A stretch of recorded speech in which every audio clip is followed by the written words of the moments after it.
Todos conhecem 1984 ou O Admirável Mundo Novo, consagradas obras de distopia que fizeram sucesso. Mas a primeira distopia do século XX foi um romance cristão. Esse é o Visão Libertária, sua fonte de informações descentralizadas e distribuídas. Esse artigo foi escrito por historiador libertário, revisado e narrado por Coreia com K.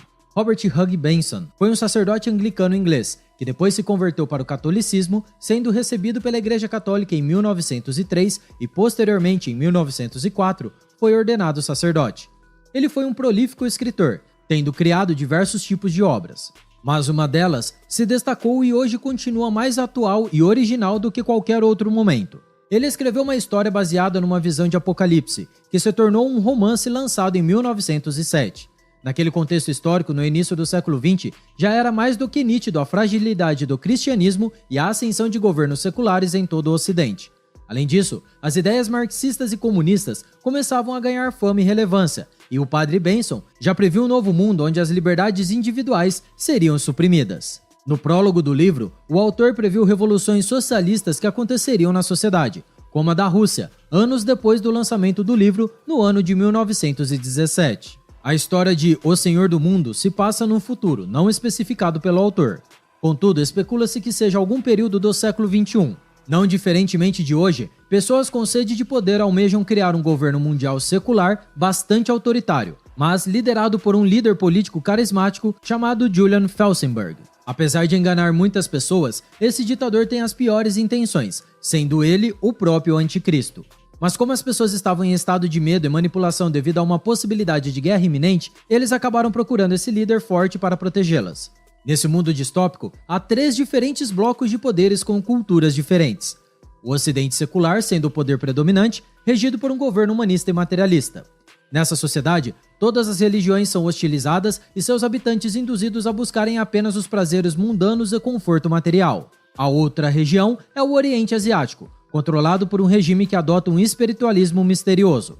Tem-se como tradição um tipo de budismo esotérico e místico, responsável por fazer as pessoas estarem em contato com seu lado espiritual e buscarem um significado maior, transcendente, em oposição ao materialismo ocidental. E o outro poder são os países da América, uma grande república. Essa região é retratada como um bastião da tradição cristã, mas que se encontra numa crise profunda. Apesar de a Igreja Católica ser uma das principais instituições religiosas desse país, ela enfrenta sucessivos desafios. Havia uma grande beligerância na Ásia que poderia gerar uma nova guerra mundial, causando muitas tensões. Mas ocorreria uma atenuação desse conflito devido à atuação política de Julian, um americano carismático. Um homem amável com talento de oratória inigualável, com vasto conhecimento linguístico, sendo um maçom humanista. Outro personagem importante do romance é Percy Franklin, um jovem católico convertido. Franklin passa a enfrentar enormes desafios espirituais, mas se mantém fiel a seus princípios religiosos, se tornando uma esperança para os cristãos que resistem ao governo humanista. Curioso saber que a implementação desse grupo totalitário global pelos humanistas maçons também surge com alterações de leis que vigoram sobre as heranças. Com o novo decreto das heranças, o imposto do patrimônio herdado é 3 vezes superior, e essa extorsão das heranças dos indivíduos é baseada em ideias marxistas. O homem passa a ser visto como um novo Deus, sendo eles a medida de todas as coisas. Isso implica a total perda de fé no catolicismo. O casamento, por exemplo, se torna uma política de Estado, e não mais algo vinculado à tradição cristã. Um dos personagens da história, Oliver Brand, é um socialista que apoia o ditador Felsenburg. Sua mãe, a senhora Brand, foi educada com princípios cristãos. Ela é uma senhora de idade que descobriu ter pouco tempo de vida. Naquela sociedade materialista e sem princípios espirituais, a eutanásia era vista como uma solução para o sofrimento, e isso era o suficiente para a tranquilidade da pessoa. Assim, ela pede para chamar um padre para poder fazer a confissão e receber os sacramentos da Igreja Católica. Mas para seu filho Oliver, a realização da eutanásia era um ato humanitário. No momento da história, Amabel presencia uma pessoa sofrendo após um acidente e não sabe como consolar o sofrimento dela, pois para os socialistas humanistas não existe nada após a morte. Isso nos mostra como o autor previu que as sociedades comunistas que seguem o dogma de Marx e são sucumbidas por uma visão estritamente materialista da vida, qualquer ideia de transcendência é abandonada. Esse tipo de situação vai criando uma crise interna em Mabel, que passa a questionar aquelas visões do governo humanista. A liberdade religiosa é completamente combatida e muitas pessoas passam a ser perseguidas apenas por serem cristãos, nada diferente do que acontece hoje na China comunista e em outros países. Inclusive, isso já é realidade há tempos na Nicarágua, governada por um comunista admirado pelo presidente brasileiro. Realmente, muita coisa descrita por Robert Benson já é uma realidade. Observamos na obra a total repulsa por verdades objetivas e absolutas e o desprezo do governo pela individualidade humana. As pessoas deixam de ter direitos naturais à vida e à liberdade e tudo se torna concessão do Estado. Esse é o totalitarismo humanista do governo de Felsenburg. As mídias dessa sociedade humanista negavam a fé católica controlada pelo governo. Eles criavam narrativas mentirosas de que os católicos pregavam ódio ao próximo e o autor nos mostra como é fácil um sistema de imprensa monopolizado pelo governo distorcer a realidade. A narrativa era a única coisa que importava, pois com a manipulação da mente das pessoas, o ditador teria sucesso. Quando os católicos se uniram para celebrar uma grande missa, Felsenburg declarou que aquilo era um ato de afronta contra o Estado. Afinal, o humanismo maçônico coloca sempre a figura principal do homem em detrimento de qualquer visão de divindade. Já na visão do comunismo marxista, em contraposição, era o Estado o centro de tudo. Este Deus torna a instituição abstrata, regida com base na violência.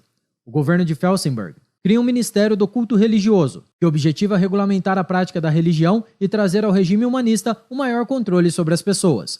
O Estado passou a regulamentar a liturgia do catolicismo.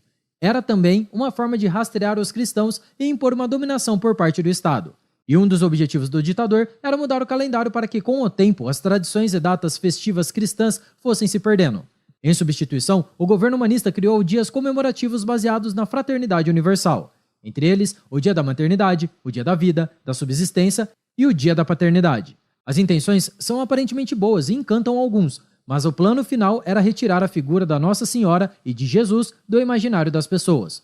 O jogo era modificar as mentes para gradualmente mudar a cultura e o imaginário da sociedade, enfraquecendo o cristianismo e espiritualidade. Após ser presidente do mundo, Felsenburg ganha novos poderes, mas sabe que a última resistência à sua tirania é o catolicismo. Assim, não demora muito para que o ditador humanista ordene o bombardeamento de Roma, que ainda era um símbolo da cultura cristã, matando todos os habitantes da cidade. Padres e crianças sofreram brutalmente da violência do regime autoritário. Ao ficar sabendo dessa brutalidade sem sentido, Amabel, esposa de Oliver, fica transtornada e vê do que o governo de Felsenburg era capaz. Assim, ela foge de casa e vai para uma clínica de eutanásia, de onde nunca mais voltou. Posterior à destruição de Roma e o assassinato de todos os cardeais e padres que lá estavam, apenas o cardeal Percy Franklin poderia ser o novo papa. Ele decide então se refugiar em Nazaré, tornando-se assim o novo pontífice, escolhendo 12 novos cardeais. O romance nos traz não só uma visão apocalíptica de conflitos no mundo e o controle dos governos ditatoriais, mas alerta em prever a perseguição que hoje ocorre com os cristãos. Não só cristãos, mas qualquer pessoa que defenda a liberdade e a razão, e as verdades objetivas estão sendo censuradas e vistas como inimigas pelos governantes. Um exemplo é que pessoas de direita em geral são acusadas de extremistas e antidemocráticos pela grande mídia. E toda perseguição precede uma demonização de um grupo, de calúnias e mentiras que distorcem a mentalidade popular, e o que esse grupo representa. Observamos no romance de Benson como a propaganda e a distorção do imaginário popular foram fundamentais para subjugar a sociedade aos planos do governo global e tornar pessoas pacíficas os novos inimigos do Estado. Hoje, infelizmente, podemos ver muitos países ocidentais, se não a maioria, seguindo a nova religião, o progressismo e seu relativismo moral e ético. Agenda essa que vê no Estado a instituição com papel central para impor as políticas autoritárias, seja de gênero, ambientais ou econômicas, com o intuito de controlar nossa vida. Vemos como a liberdade diminuiu em diversos países como o Canadá, onde pessoas são caladas e sofrem sanções por se pronunciarem contra o politicamente correto progressista. Religiosos são vistos como retrógrados e inimigos da modernidade e do progressismo, que visa romper com as tradições e dogmas cristãos. Não demora muito para o ditador prepotente do Canadá, Justin Trudeau, considerar ideias e discursos conservadores, pró-vida e família como discursos de ódio. Mas as mudanças políticas lá são assunto para outro vídeo. No entanto, deixamos como recomendação um já produzido pelo canal, Jordan Peterson condenado à reeducação no Canadá. O link está na descrição. Enfim, o livro de Robert Benson é recomendado para todos que querem refletir sobre a sociedade moderna e a importância da liberdade, apesar de ter sido escrito há mais de 100 anos. A dicotomia entre espiritualidade contra materialismo e entre as verdades objetivas e universais e o relativismo são mais atuais do que nunca. Provavelmente estamos travando uma batalha intelectual, cultural e espiritual, que terão efeitos de longo prazo em todo o mundo, afetando as próximas gerações. Se quiser refletir mais sobre essa guerra cultural, recomendamos o vídeo já lançado aqui no Visão Libertária. O pior está chegando, a estratégia de Antônio Gramsci. Deixamos o link também aqui na descrição. E por fim, fica a pergunta: qual caminho seguiremos? Da liberdade ou da tirania do governo global? Deixe sua resposta aqui nos comentários. Obrigado por sua audiência. Se você gostou desse vídeo, clique no ícone de curtir abaixo e compartilhe em sua rede social. Caso deseje ser notificado de outros vídeos, inscreva-se no canal e depois clique no ícone da campainha. Até a próxima e tchau, obrigado.